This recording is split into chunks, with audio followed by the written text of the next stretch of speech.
చూద్దాం. ఒక చిన్న అమ్మాయి ఒక పేద కుటుంబంలో పుట్టింది. ఒక చిన్న అమ్మాయి ఒక పేద కుటుంబంలో పుట్టి తినడానికి కూడా తిండి లేకపోతే తల్లి తండ్రి పాచి పని చేసేవారు అన్నమాట. తల్లి తండ్రి పాచి పని చేసేవాళ్ళు. ఇద్దరు దేవుణ్ణి నమ్ముకున్న తల్లిదండ్రులే, ఒకటే పాప. ఇద్దరు తల్లిదండ్రులు దేవుణ్ణి నమ్ముకున్న వాళ్ళే. అయితే ఈ తల్లి తండ్రి ఇద్దరు పాచి పని చేసి కుటుంబాన్ని పోషిస్తూ ఉండగా వీళ్ళు దేవుని మందిరానికి వెళ్తుంటే వాళ్ళ చిన్న బిడ్డకే, వీళ్ళ పాపకే చిన్న వయసు నుంచే దేవునిలో భక్తిని నేర్పడం నేర్పించారు.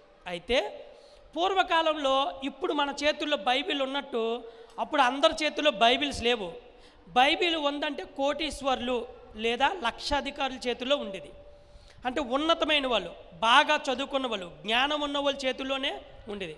ఇంకో విషయం ఏంటంటే బైబిల్ ఈరోజు నార్మల్ బైబిల్ 300కు వస్తుంది, లేదా 250కి వచ్చేస్తుంది. మహా అయితే 350 రూపాయలకు వస్తుంది. ఏది నార్మల్ బైబిల్స్ వస్తుంది. కానీ పూర్వకాలంలో బైబిల్ కొనాలంటే అత్యధికమైన కాస్ట్ ఏదంటే బైబిలే. అత్యధికమైన కాస్ట్ ఉందంటే బైబిల్ అనమాట. అందుకని లక్షాధికారులు కోటీశ్వరుల చేతుల్లో మాత్రం ఉండేది. రెండోది జ్ఞానవంతుల చేతుల్లో మాత్రమే బైబిల్ ఉండేది. మూడో విషయం ఏంటంటే వాస్తవంగా రోమన్ క్యాథలిక్ వాళ్ళ చేతుల్లో బైబిల్ ఎక్కువగా ఉండేది. రోమన్ క్యాథలిక్ వాళ్ళ బైబిల్ వేరు, మన బైబిల్ వేరు. దాంట్లో నుంచి తర్జుమా చేయబడింది అనమాట. రోమన్ క్యాథలిక్ బైబిల్ వేరు, ఇది బైబిల్ వేరు అనమాట. అయితే అది ప్రొటెస్టెంట్గా విభజించబడింది. ప్రొటెస్టెంట్ అంటే అర్థం ఏంటంటే తిరుగుబాటుదారులు అని అర్థం. అది మార్టిన్ లూథరన్ ద్వారా చేత వచ్చింది. మార్టిన్ లూథరన్ అనగా సంఘ సంస్కరణకర్త. మార్టిన్ లూథరన్ సంఘ సంస్కరణకర్త. అయితే ఈమె చర్చికి వెళ్తుంది, ఈ చిన్న బిడ్డ చర్చికి వెళ్తుంది తల్లిదండ్రులతో పాటు. అక్కడ పాస్టర్ గారు వాక్యము చదివి వినిపిస్తుంటే ఈ చిన్న పిల్ల ఆ పాస్టర్ గారు చెప్పిన వాక్యాన్ని ఆ ఇళ్లల్లో పని చేస్తా ఈమె నోటితో చెప్పుకునేదంట. యెహోవా నా కాపరి అని పాస్టర్ గారు చెప్తే ఆ రోజంతా పని చేస్తా ఆ వాక్యాన్ని యెహోవా నా కాపరి అని, ప్రభా ఈరోజు నేను పలానా పనికి వెళ్తున్నాను, నాకు కాపరిగా ఉండు, నా మార్గంలో కాపరిగా ఉండు, నా పనిలో కాపరిగా ఉండు అని ఆ వాక్యాన్ని చెప్పుకుంటూ ఉండేదంట ఈ చిన్నపిల్ల. అయితే ప్రతిరోజు ప్రతి వారం పాస్టర్ గారు చెప్తున్న ఆ వాక్యము అలా జపిస్తూ ఉంటుంటే ఆ యజమానురాలు ఆ చిన్న పిల్లని లేదా చిన్న పాపను పిలిచి అన్నదంట, అమ్మా నీకు వాక్యం అంటే అంత ఇష్టమా అందంట. నీకు వాక్యం అంటే అంత ఇష్టమా, అంత ప్రేమ అంటే ఆ చిన్న పాప చెప్పిందంట, అమ్మగారు నాకు వాక్యం అంటే చాలా ఇష్టం. నా తల్లిదండ్రులు చిన్న వయసు నుంచే బైబిల్లో పెంచారు, ప్రార్థనలో పెంచారు, భయభక్తులుగా పెంచారు. కానీ మా ఇంట్లో బైబిల్ లేదండి. ఆ పాస్టర్ గారు సండే చెప్పిన ఆ వాక్యం ఏదైతే ఉందో నేను ఎక్కడ మర్చిపోతానని ఆ వారం వచ్చి అంతవరకు ఈ వాక్యాన్ని నేను నోట్లో రిపీటెడ్గా నేను ఏ వారం చెప్పిన వాక్యము గుర్తు పెట్టుకుని దాన్ని పేపర్ మీద రాసుకుని, ఆమెకు రాయడం కూడా రాదు అప్పటికి, నేను జపిస్తూ ఉన్నానయ్యా అమ్మ, కానీ నాకు వాక్యం చదవడం చాలా ఇష్టం, నా చేతుల్లో బైబిల్ లేదు, మా ఇంట్లో బైబిల్ లేదని చెప్పిందంట.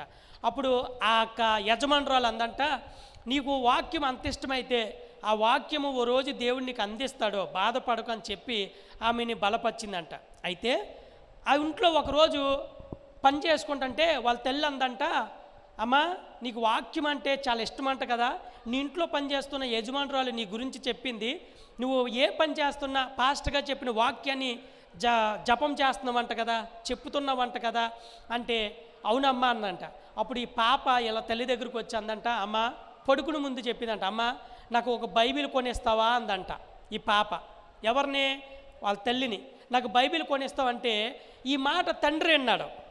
బయట ఉన్న తండ్రి విని తండ్రి బయటకు వచ్చి అంటాడు కదా, లోపలికి వచ్చి అంటాడు, అమ్మా బైబిలు నీవు నన్ను కొనుక్కునే శక్తి మనకు లేదు, బైబిల్ చాలా కాస్ట్, చాలా అది వ్యయముతో అనగా రేటుతో కూడుకున్నది, కాస్ట్లీ అది, ఇది నేను కొనుక్కునే బైబిల్ కాదమ్మా, ధనవంతులు కోటీశ్వర్లు లక్షాధికారులు కొనుక్కునే బైబిల్ అది, మనలాంటి ఇళ్లల్లో మనలాంటి చేతుల్లో ఉండదమ్మా ఈ బైబిలు, మనం కొనుక్కోలేము, మనం ఆ స్తోమతకే తగినోళ్ళం కాదు అని ఆ తల్లి తండ్రి ఆ పాపకు చెప్తే ఆ పాప అక్కడికక్కడికి ఏడ్చి బాధపడిందంట. బాధపడిందంట. అప్పుడు ఆ తల్లి, ఆ తండ్రి ఆ చిన్న బిడ్డకి వాక్యం మీద ఉన్న మక్కువ, వాక్యం మీద ఉన్న ప్రేమను చూసి ఆ తల్లిని బలపరచడానికి అప్పుడు అన్నారంట, అమ్మ ఓ పంచే, నువ్వు బైబిల్ కొనుక్కోవాలనుకుంటున్నావు కదా, కొనుక్కో. కానీ ఒకటే ఏంటి అంటే, బైబిల్ కొనుక్కోవడానికి చాలా కష్టపడాలి, చాలా ప్రయాసపడాలి. నేను కష్టపడతా, నేను కష్టపడింది ఎంతో కొంత నువ్వు బైబిల్ కొనుక్కోవడానికి నేను సపోర్ట్ చేస్తాను. మిగిలింది నువ్వు కష్టపడితే నువ్వు బైబిల్ ఏదో సమయంలో నువ్వు కొనుక్కుంటావో అని ఆ తల్లి ప్రోత్సహించినప్పుడు ఆ చిన్న బిడ్డ అందంటండి, అమ్మా ఇక నుండి నేను ఒక పని చేస్తున్నా, కానీ ఈ రోజు నుంచి నేను బైబిల్ కొనుక్కోవడానికి 3-4 పనులు చేస్తాను అందంట. ఇప్పుడు నుంచి పాప ఏం చేస్తుంది? ఒక పనే చేస్తుంది, ఇళ్లల్లో పని చేస్తుంది. కానీ ఈ బైబిల్ కొనుక్కోవడానికి ఆ చిన్న పాప 2-3 పనులు ఇంకా ఎక్కువ చేస్తానందంట. ఏ పనుల్లో చేసింది తెలుసండి? బైబిల్ కొనుక్కోవడానికి పుల్లలు ఏరి రోడ్డు పక్కన అమ్మేది ఆ పాప, పుల్లలు ఏరి రోడ్డు పక్కన అమ్మేది. రెండోది కోడిగుడ్లు రోడ్డు పక్కన అమ్మేది ఆ పాప, పుల్లలో రోడ్డు పక్కన అమ్మేది, కోడిగుడ్లు రోడ్డు పక్కన అమ్మేది, ఇళ్లలో పాచి పని చేసేది. ఇలాగ రోజుకి ఆ చిన్న బిడ్డ 3-4 పనులు చేసేదండి. రోడ్డు పక్కన పుల్లలు అమ్ముకుంటా, కోడిగుడ్లు అమ్ముకుంటా ఆ బిడ్డ వచ్చిన ప్రతి రూపాయి దాచుకుని ఎన్ని సంవత్సరాలు కష్టపడింది తెలుసండి ఆ పాప? 6 సంవత్సరాలు కష్టపడ్డది. 1-2 కాదు, కేవలం బైబిల్ కొనుక్కోవడానికి 6 సంవత్సరాలు ఆ పాప కష్టపడిందండి. కష్టపడి ఓ రోజుని కష్టపడుతూ ఉంటే ఆ బిడ్డ, బావా నాకు చదువుకోలేదుగా, బైబిల్ కొనుక్కుంటే నేను ఉపయోగం ఏముంది, నాకు చదువు రాదుగా, ఎలాగ ప్రవ్వా అని ఓ రోజు కన్నీరు మున్నీరై ఆ చిన్న పాప ఏడుస్తూ ఉంటుంటే 2 సంవత్సరాల తర్వాత ప్రతిరోజు ఈ అమ్మాయి డబ్బులు పోజేసేదంట. 6 సంవత్సరాలు కష్టపడింది. ఒక 2 సంవత్సరాల నుంచి బిడ్డ ప్రార్థన చేసింది. ఏంటో తెలుసా?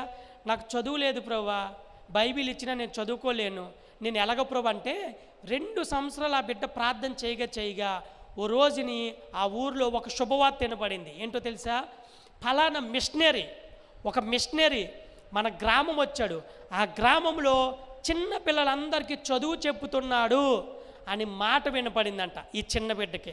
ఓ ఫ్రెండ్ వచ్చి ఆ బిడ్డకు ఆ వార్త చెప్పగానే ఆ తల్లి దగ్గరికి వెళ్ళి పొరుగున వాళ్ళ తల్లి దగ్గరికి వెళ్ళింది, అమ్మా మన ఊర్లో ఒక మిషనరీ వచ్చారంట, ఆ మిషనరీ చిన్న పిల్లలందరికీ చదువు చెప్తున్నాడంట, నేను కూడా వెళ్ళి నేర్చుకుంటానమ్మా చదువు, ఎందుకంటే దేవుడు నాకు తొందరలో బైబిల్ ఇస్తాడని నమ్మకం ఉంది, ఆ బైబిల్ నేను బాగా చదవాలి కదా అని చెప్పి ఆ తల్లి దగ్గర అంటే అప్పుడు అందంట ఆ తల్లి, అమ్మా నీ పని అయిపోయిన తర్వాత నువ్వు వెళ్ళి చదువుకో, నువ్వు బైబిల్ చదవడానికి ఇష్టపడుతున్నావు, దేవుడు నిన్ను ఎంతో ప్రేమిస్తున్నాడు, భవిష్యత్తులో దేవుడు నిన్ను వాడుకుంటాడు, నీకున్న ఆసక్తే నిన్ను దేవుడు నిలబెడతాడు అని చెప్పి ఆ తల్లి ప్రోత్సహించినప్పుడు ఆ బిడ్డ అప్పటి నుంచి 2 సంవత్సరాలు స్కూల్కి వెళ్ళి చదవడం రాయడం నేర్చుకుందండి.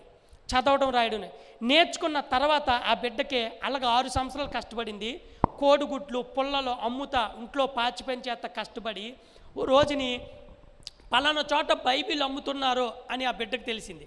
పలానా చోట ఆ బైబిల్ అమ్ముతున్నారని, ఆ బైబిల్ అమ్ముతున్నారని తెలవగానే ఆ బిడ్డ ఆ రోజు కూడగొట్టిన డబ్బులన్నీ కూడా 6 సంవత్సరాలు కష్టపడి దాచిన డబ్బులన్నీ కూడా ఒక చెంచులో వేసుకుని ఎన్ని కిలోమీటర్లు నడిచిందో తెలిసిందండి? 42 కిలోమీటర్లు నడుచుకుంటా వెళ్ళి ఆ బైబిల్ తెచ్చుకుంటాకి వెళ్ళిందండి ఆ బిడ్డ. ఎన్ని కిలోమీటర్లు? 42 కిలోమీటర్లు నడుచుకుంటా బైబిల్ కొనుక్కుంటకి వెళ్ళిందండి. బైబిల్ కొనుక్కుంటకి వెళ్తే అక్కడ ఒక సంఘటన ఎదురైంది. ఏంటో తెలుసా?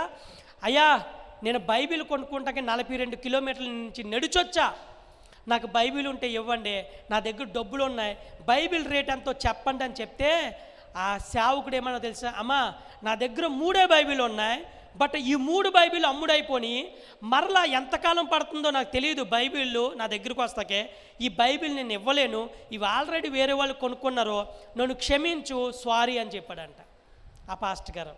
ఆ బిడ్డ రోడ్డు మీద ఆ చంటి బిడ్డ ఏడుస్తా ప్రార్థన చేస్తున్నారు దేవునికి, ప్రభా 6 సంవత్సరాలు కష్టపడ్డా, 42 కిలోమీటర్లు నడిచొచ్చా, ఒక్క బైబిల్ నాకు ఇప్పించలేవా ప్రభా, ఒక్క బైబిలు, ఈ బైబిల్ కోసమే కదా 2 సంవత్సరాలు స్కూల్కి వెళ్ళాను, చదవటం రాయడం నేర్చుకున్నా, 6 సంవత్సరాలు కష్టపడ్డా, 42 కిలోమీటర్లు నడిచొచ్చా ప్రభా, నాకు ఒక్క బైబిల్ ఇప్పిస్తావా ప్రభా. కొండలో అడవులు గొట్లెక్కి వచ్చిందంటే నా బిడ్డ ఇప్పుడంటే మనకు రోడ్డు ఫెసిలిటీ ఉన్నాయి, కానీ ఆ బిడ్డ ఇంచుమించు 4-5 రోజులు పెట్టిందంట, 42 కిలోమీటర్లు. చంటి బిడ్డ అండి, ఇంచుమించు 15 సంవత్సరాలు ఉంటాయి ఆ పాపకి, 15 సంవత్సరాలు ఉంటాయి. ఇంచుమించు వారం రోజులు నడిచి ఆ వాగుల్లో నీరు తాగుతా నడిచి వచ్చింది. చివరికి ఏమైందో తెలుసండి, ఆ పాస్టర్ గారు ఆ బిడ్డకున్న ఆసక్తిని చూసి, ఆ ఇంట్రెస్ట్ చూసి ఆమె ఏడుస్తా ప్రార్థన చేస్తుంటే ఈ పాస్టర్ గారు తట్టుకోలేక ఆ ఉన్న 3 బైబిల్లో కిటికీలోకి వెళ్ళి ఆ ఒక్క బైబిల్ తెచ్చి ఆవిడ ఏడుస్తున్న పాదాల మీద పెట్టాడంట, చేతుల్లో పెట్టాడంట. ఆ ఏడుస్తా చేతుల మీద పెడితే ఆమె ఒక్కసారిగా కొళ్ళు తెరవగానే చేతుల్లో బైబిల్ ఉందంట. ఏంటయ్యా నాకు బైబిల్ ఇచ్చారనగానే పైకి లేపి, అమ్మ నీ వయసు ఎంత అంటే, నా వయసు 15 సంవత్సరాలు అయ్యారు అందంట. అమ్మ నీకు బైబిల్ అంటే ఎందుకెంత ఆసక్తి, బైబిల్ అంటే ఎందుకెంత పిచ్చి అంటే, అయ్యా ఈ బైబిల్లో జీవవాక్యం ఉందంట. హల్లెలూయా, ఈ బైబిల్లో జీవవాక్యం ఉందే. ఈ బైబిల్ కోసం నేను 6 సంవత్సరాలు కష్టపడ్డానయ్యా. 15 సంవత్సరాల వయసులో 6 సంవత్సరాలు కష్టపడ్డాను. అంత మాత్రమే కదా, 42 కిలోమీటర్లు. నా పాస్టర్ గారు చెప్తుంటే ప్రతి వాక్యం నేను ఆ వారం ఆ వచనాన్ని మర్చిపోకుండా నా నోట్లో నేను ధ్యానం చేసుకుంటా ఇంట్లో పాచి పని చేసానయ్యా. పుల్లలేరి పుల్లలమ్మనయ్యా. కోడిగుడ్లు రోడ్డు పక్క నుండి ఇతరులకు కోడిగుడ్లు అమ్మి 6 సంవత్సరాలు కష్టపడ్డాను. నా వయసు ఇప్పుడు 15 సంవత్సరాలు. నాకు వాక్యంలో జీవం కనిపించింది. ఈ వాక్యమే మనకి ఇంపార్టెంట్ అనిపించింది. ఈ వాక్యం నేను చదువుతున్నంటే నా కుటుంబం బాగుపడింది, నా జీవితం బాగుపడింది. అందుకని ఈ బైబిల్ కోసం 6 సంవత్సరాలు కష్టపడ్డానయ్యా, నాకు ఈ బైబిల్ ఇస్తారా అంటే ఆ పాస్టర్ గారు ఒక్కసారిగా పైకి లేపి అన్నాడంట, అమ్మా వచ్చిన వాళ్ళకి నేను సమాధానం చెప్పుకుంటాను, నా దగ్గర ఇంకా 2 బైబిల్ ఉన్నాయి. నీ ఆసక్తి చూస్తుంటే నేను చాలా ఆశ్చర్యపోతున్నాను. నేను నిజంగా నన్ను ప్రభావితం చేసావు.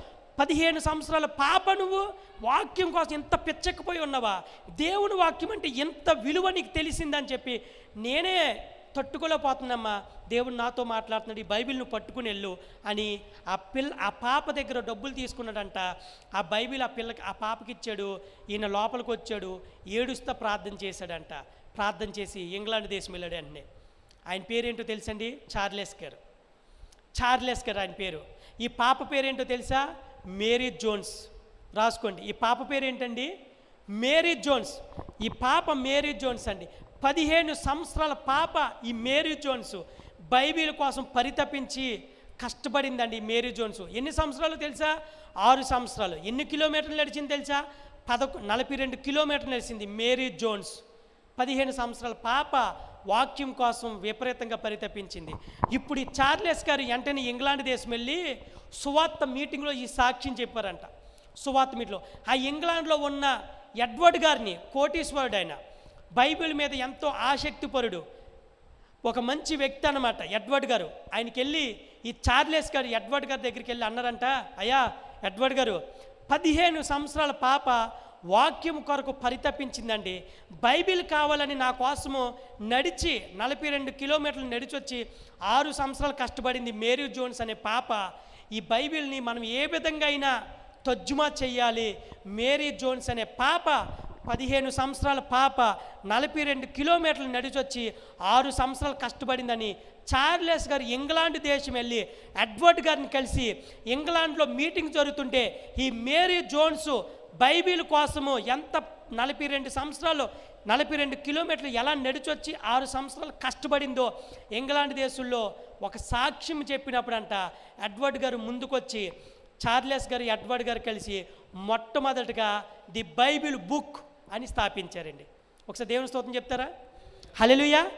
బైబిల్ బుక్ అని స్థాపించి కర్ణాటకలో మొట్టమొదటిగా స్టార్ట్ చేశారన్నమాట. బైబిల్ బుక్ అని చెప్పి కర్ణాటకలో స్టార్ట్ చేసి అప్పుడు ఎడ్వర్డ్ గారు చార్లెస్ గారు తీసుకున్న నిర్ణయం ఏంటి తెలుసా, ఈ బైబిల్ కోసం ఒక పాప 15 సంవత్సరాలు నడిచొచ్చి ఈ బైబిల్ కావాలని అడిగితే ఇలాగ బైబిల్ కోసం ఎదురు చూసే సామాన్యమైన ప్రజలు ఎంతమంది ఉన్నారు, దేశంలో రాష్ట్రంలో ఎంతమంది ఉన్నారు, ఇతర దేశాల్లో ఎంతమంది ఉంటారో. ఈ బైబిల్ని మనము లక్షాధికారు కోటీశ్వరుల చేతుల్లోనే పెడుతున్నాం, కానీ ఈ బైబిల్ చదవాలని, ఈ బైబిల్ మొయ్యాలని, ఈ బైబిల్ కోసం పరితపించే యవనస్తులు ఎంతమంది ఉంటారో. ఈ మేరీ జోన్స్ అనే పాప 15 సంవత్సరాల పాప 42 కిలోమీటర్లు నడిచొచ్చి 6 సంవత్సరాలు కష్టపడి ఈ బైబిల్ కోసం ఎంత పరితపిస్తే ఈ బైబిల్ కావాలని ఇంకెంతమంది ఎదురు చూస్తున్నారు. ఈ బైబిల్ని మనము దీన్ని తర్జుమా చేసి ప్రతి సామాన్యుడి చేతిలో బైబిల్ ఉండేటట్టు ఈరోజు మనం పూనుకొందాం. పొందమని చెప్పి అప్పుడు స్థాపించిందే ది బైబిల్ బుక్ కర్ణాటక రాష్ట్రంలో. హల్లెలూయా. ఆ తర్వాత దీన్ని ద బైబిల్ సొసైటీ ఆఫ్ ఇండియాగా బెంగళూరుకి షిఫ్ట్ చేసి ఆ తర్వాత దీన్ని పునరుద్ధం చేశాడు. ఒకేసారి 3000 భాషల్లో దీన్ని ట్రాన్స్లేషన్ చేశాడు. ఇప్పుడు ప్రపంచం మొత్తంలో సెకనుకు 5 పుస్తకాలు కొనబడుతున్న ఏకైక పుస్తకం ఉందంటే బైబిల్. సెకనుకు 5 పుస్తకాలు ప్రపంచం మొత్తం అమ్మబడుతుంది. సెకనుకు 5 పుస్తకాలు అమ్మబడుతున్నాయండి. సెకనుకు 5 పుస్తకాలు. బైబిల్ని ఈ రోజుని కర్ణాటక భాషల్లో, అలాగే ఆంగ్ల భాషల్లో, తెలుగు భాషల్లో, ఎవరి దేశానికి సంబంధించిన 6 భాషల్లో కష్టపడడానికి ప్రముఖమైన మిషనరీలు కష్టపడి విలియం టిండేలు, అలాగే John Wycliffe, John Wesley, William Carey, ఇలాగ చాలామంది, మేరీ స్లేసర్, వారి భాషల్లో బైబిల్ని తర్జుమా చేశారు. ఈ మేరీ జోన్స్ అని ఒక్క పాప ద్వారా the Bible Society of India start చేయిందండి. ఆ పాప ఎదిగిన తర్వాత సండే స్కూల్ బిడ్డగా ఆ బిడ్డ వర్క్ చేసి సండే స్కూల్ టీచర్గా వ్యవహరించి ఈ బైబిల్ సొసైటీ ఆఫ్ ఇండియాని స్టార్ట్ చేస్తున్నారంటే ఈమె ఇంకానూ కష్టపడి బైబిల్ సొసైటీ ఆఫ్ ఇండియా అభివృద్ధి చెందడానికి ఈమె పాచిపని పుల్లలు ఏరుకుంటా, కోడిగుడ్లు అమ్ముకుంటా సండే స్కూల్ పిల్లలను స్టార్ట్ చేసి సండే స్కూల్ పిల్లలకి సండే స్కూల్ చెప్తూ ఈ బైబిల్ సొసైటీ ఆఫ్ ఇండియా కూడా డబ్బు పంపించిందంటండి. కొన్ని సంవత్సరాలు పంపించిందంట. 1-2 కాదు, బైబిల్ సొసైటీ ఆఫ్ ఇండియాకి కొన్ని సంవత్సరాలే ఈ బిడ్డ కష్టపడి, మేరీ జోన్స్ అనే అమ్మాయి కష్టపడి బైబిల్ సొసైటీ ఆఫ్ ఇండియాకి ప్రింటింగ్ ప్రెస్ను స్థాపించండి, అభివృద్ధి పరచండి, ప్రతి రాష్ట్రంలో ప్రతి జిల్లాలో వారి భాషల్లో బైబిల్ చదవాలి, నా వంతుగా నేను కానుక పంపిస్తున్నానని చెప్పి మేరీ జోన్స్ అనే అమ్మాయి కొన్ని సంవత్సరాల పాటు కష్టపడి బైబిల్ సొసైటీ ఆఫ్ ఇండియాకి కానుక పంపించిందంటండి. ఎందుకు విషయం చెప్తున్నా తెలుసండి, ఈ బైబిల్ అంత విలువైంది, అంత ప్రాముఖ్యమైందండి. నిజంగా ఈ ప్రపంచంలో ఏకైక వ్యాలిడ్ పుస్తకం ఏదంటే అది బైబిలే. న్యాయశాస్త్రం ఉందంటే బైబిలే. ఈరోజుని సుప్రీంకోర్టు, హైకోర్టులో శాసనాలు ఉన్నాయంటే బైబిల్ గ్రంథం నుంచి తీయబడ్డాయి. ఈరోజు లా అండ్ ఆర్డర్ వచ్చిందంటే బైబిల్ ద్వారానే. ఈరోజు ఆధునిక ప్రపంచానికి టెక్నాలజీ ఉందంటే ఈ టెక్నాలజీ బైబిల్. పోలీసు వాడికి పోలీసు భాషలో మాట్లాడతాడు, లాయర్కి లాయర్ భాషలో సమాధానం చెప్తుంది, సైంటిస్ట్కి సైంటిస్ట్ భాషలో సమాధానం చెప్తుంది, ఒక సేవకుడికి సేవకుడి స్టైల్లో సమాధానం చెప్తుంది, ఒక విశ్వాసికి విశ్వాస స్టైల్లో చెప్తుంది, ఒక యవనస్తుడికి ఒక యవనస్తుడి స్టైల్లో చెప్తుంది, ఒక చిన్న బిడ్డకు కూడా అర్థమయ్యేటట్టు చెప్పగలిగే పుస్తకం ఉందంటే బైబిల్. హల్లెలూయా. మేరీ జోన్సన్ అనే పాప 15 సంవత్సరాల పాప అండి, అంటే 10th క్లాస్ అమ్మాయి. 2 సంవత్సరాలు స్కూల్కి వెళ్ళి చదవడం రాయడం నేర్చుకుని 15 సంవత్సరాల పాప 42 కిలోమీటర్లు నడుచుకుంటూ వచ్చి 6 సంవత్సరాలు పుల్లలు ఏరుకుని బైబిల్ కోసం పుల్లలు ఏరుకుని కొనుక్కుందండి. ఈరోజు నిజంగా మన ఇళ్ళల్లో 6 ఉంటే 6కి 6 ప్లేట్లు ఉంటున్నాయి, 4 ఉంటే 4కి 4 ప్లేట్లు ఉంటున్నాయి, ఎంతమంది ఉంటే అంతమందికి సెల్ ఫోన్స్ ఉంటున్నాయి, మనిషికో బైక్ ఉంటుంది, మనిషికో బెడ్ ఉంటుంది, మనిషికో బైక్ ఉంటుంది. కానీ మన ఇళ్ళల్లో ఎన్ని సంవత్సరాల నుంచి ఇదే బైబిల్, ఎన్ని సంవత్సరాలు ఉన్న అదే బైబిల్, అదే పుస్తకం. ఫస్ట్ పేజీ చిరిగిపోద్ది, 2వ పేజీ చిరిగిపోద్ది, చిరిగిపోద్ది. బైబిల్ మార్చడం, బైబిల్ మీద కవర్ కొనరు. ఒక్క బైబిల్ కొనడానికి 1000 సార్లు ఆలోచిస్తాం. ఎందుకో తెలుసా? ఈరోజు బైబిల్ మనకు అందుబాటులో వచ్చేసిందిగా, ఈరోజు బైబిల్ పుస్తకాలు అందుబాటులోకి వచ్చేసిందిగా, గొప్ప గొప్ప మిషనరీలు రాసిన వచ్చిందిగా. ఈరోజు ఈ బైబిల్ని అధ్యాయాలుగా, వచనాలుగా కష్టపడి విభజించి మనకు అర్థమయ్యే భాషలో ఇంత తేలిక చేశారు. ఈ రోజుని పెద్ద పెద్ద వాళ్ళందరూ మిషనరీలు కష్టపడి బైబిల్ని అర్థమవడానికి చక్కగా పుస్తక రూపంలో ఇండెక్స్ లాగా ప్రిపేర్ చేసి ఏ పుస్తకం ఎన్ని అధ్యాయాలు ఎన్ని వచనాలు, ఏ పుస్తకం ఎన్ని అధ్యాయాలు ఎన్ని వచనాలు వివరించి చక్కగా మనం చదవడానికి సరళమైన భాషలో, ఇంగ్లీష్లో, హిందీలో, ఉర్దూలో అన్ని భాషల్లో తర్జుమా చేసి ఈ రోజుని ప్రపంచంలో ప్రతి సామాన్యుడు కొనుక్కునే దగ్గరిట్లో రకరకాల బైబిల్స్, థంబ్ ఇండెక్స్ బైబిల్స్, అలాగే Korean printed Bibles, Telugu Bibles, computer Bibles, ఇన్ని రీతిలుగా బైబిల్స్ అమ్ముతుండంటే మనం బైబిల్ అంటే తేలికైపోయింది. ఈరోజు ఈ ప్రపంచంలో ఎన్ని పుస్తకాలు మారినాయో కానీ బైబిల్ మాత్రం మారలేదని. 10th క్లాస్ పుస్తకాలు మారినాయి, ఇంటర్మీడియట్ పుస్తకాలు మారినాయి, డిగ్రీ పుస్తకాలు మారినాయి, పీజీ పుస్తకాలు మారినాయి. రోజు మనకు వస్తున్న ప్రింటింగ్ న్యూస్ పేపర్ మారిపోతుంది, గంటకు వస్తున్న న్యూస్లు మారిపోతున్నాయి. కానీ ఈ బైబిల్ మారిందండి? మారిందా? మారంది, చెక్కు చేతంది ఉందంటే ఒకే ఒక బైబిల్ అండి.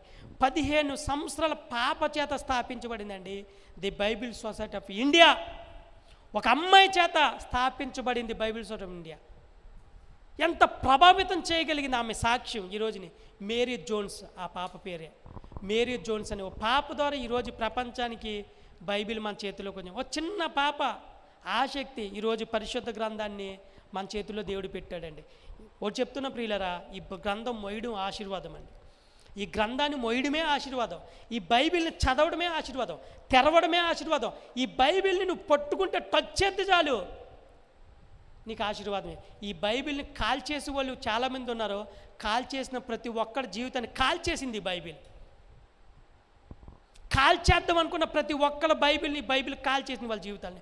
తప్పులు ఎదుగుదాం అనుకున్నాడు ప్రతి ఒక్కరి జీవితంలో నువ్వే తప్పు, నువ్వే పాపం అని చూపించిన బైబిల్ లేదండి. పాపిని పరిశుద్ధంగా మార్చిన బైబిల్ ఈరోజుని మేరీ జోన్స్ అని ఒక్క పాప చేత ఈరోజు బైబిల్ సొసైటీ ఆఫ్ ఇండియా స్థాపించబడి ఇదిగో ఈరోజు ప్రపంచానికే వారి వారి భాషల్లో వారి వారి రాష్ట్రాల్లో చదవడానికి కంకణం కొట్టుకుంది. ఈరోజుని మనము దీన్ని ఎంతగా కొంటున్నాం, ఎంతగా మోస్తున్నాం. ఓ రోజుని ఆయన చెప్పాడు, ఎవరో నాకు ఇష్టమైన దైవ సేవకులు జైపాల్ అయ్య గారు, ఆయన ఏం చెప్పారు తెలుసండి, ప్రతి సంవత్సరం కొత్త బైబిల్ కొనుక్కుంటారంట. ఆయన ప్రతి సంవత్సరం ఆ బైబిల్ కొనుక్కుని ఆ కొత్త బైబిల్నే చదువుతారంట. ఎందుకో తెలుసా, ఆయన షెల్ఫ్లో ఒకసారి చూపించారు, ఏ సంవత్సరం బైబిల్ ఆ సంవత్సరం ఉంటుందంట. 2000 బైబిల్, 2001, 2022 బైబిల్, 2023 బైబిల్, ఏ సంవత్సరానికి ఒక బైబిల్ ఆయన తెప్పించుకుంటాడంట. ఆ కొత్త బైబిల్ని చదువుతాడంట. ఎందుకో తెలుసండి, పాత బైబిల్ చదివితే ఇది చదివేశానుగా అనిపిస్తుంది. అదే కొత్త బైబిల్ చదివితే మరలా ఏముందో దాంట్లో, ఎక్కడ నేను చదవలేదు, ఎక్కడ మిస్ అయినా దేవుడు కొత్త పాఠాలు నేర్పిస్తున్నాడంట. ప్రతి సంవత్సరం ఒక బైబిల్ ఉంటుందంటండి. ఈరోజు ఈ బైబిల్ మనకే ఎంత ప్రాముఖ్యమైందంటే, దీని విలువ తెలిస్తే దీన్ని మొయ్యడానికి ఇష్టపడతాం, దీన్ని చదవడానికి ఇష్టపడతాం, దీన్ని చెప్పడానికి ఇష్టపడతాం, దీన్ని మన హృదయాల్లో మొయ్యడానికి కూడా ఇష్టపడతామండి. అంత విలువైంది బైబిల్ ప్రామాణికం, ప్రపంచానికే ప్రామాణికం. మోకరిద్దామా, చిన్న ప్రార్థన చేసుకుందాం. చాలా విలువైన సంగతులు మనం విన్నాం. ఒక మేరీ జోన్స్ అనే ఒక పాప ఈరోజుని 15 సంవత్సరాల పాప ఈరోజుని చరిత్రను తిరగరాసి ప్రపంచానికి బైబిల్ అందించడానికి కారకురాలైందే. ప్రపంచానికి బైబిల్ అందించడానికి కారకురాలైంది ఒక్క చిన్న పాప, 15 సంవత్సరాల పాప మేరీ జోన్సన్. ఆ రోజు చార్లెస్ గారు వెళ్ళి ఇంగ్లాండ్ దేశంలో సువార్త చెప్పి ఎడ్వర్డ్ గారిని కలిసి వాళ్ళిద్దరూ స్థాపించిందే the Bible Society of India. ఈరోజుని ఎంత గొప్ప బైబిల్ పుస్తకాన్ని మనం కలిగి ఉన్నాం ప్రియులరా, ఎంత విలువైన పుస్తకాన్ని మనం కలిగి ఉన్నాం.